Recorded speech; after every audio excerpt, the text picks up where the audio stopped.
তুমি জানো, আজকে এই পার্কে বসে আমার খুব শান্তি লাগছে। মনে হচ্ছে আল্লাহ আমাদের দুজনকে অনেক নিয়ামত দিয়েছে। শান্তি আসে তখনই যখন স্বামী স্ত্রী আল্লাহকে একসাথে স্মরণ করে। তুমি আমার সাথী শুধু দুনিয়ায় না, আখিরাতেও। যখন তুমি নামাজের কথা মনে করিয়ে দাও, তখন আমার মনে হয় এইটাই তো সত্যিকারের ভালোবাসা। নবীজি বলেছেন উত্তম স্বামী সেই যে তার স্ত্রীর ঈমান রক্ষা করে। আমি চাই আমরা দুজন জান্নাতে পাশাপাশি থাকি।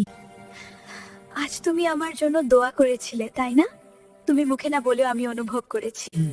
আমি বলেছি, হে আল্লাহ, আমার স্ত্রীর হৃদয়কে সব দুঃখ থেকে রক্ষা করো। এই ছোট দোয়াগুলোই তো আমাদের সম্পর্ককে মজবুত করে। দামি উপহার নয়, দোয়াই সবচেয়ে বড় উপহার। যে দাম্পত্যে দোয়া আছে, সেখানে শয়তান টিকতে পারে না। আল্লাহর স্মরণে আমাদের ভালোবাসা বেঁচে থাকুক।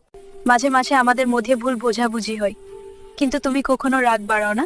তুমি খুব সাপোর্টিং। কারণ আমি জানি রাগ শয়তানের পক্ষ থেকে আসে। আর ধৈর্য আসে আল্লাহর কাছ থেকে। তোমার এই ধৈর্য আমাকে আরো নরম করে তোলে। আমি শিখি ক্ষমা করে শক্তি।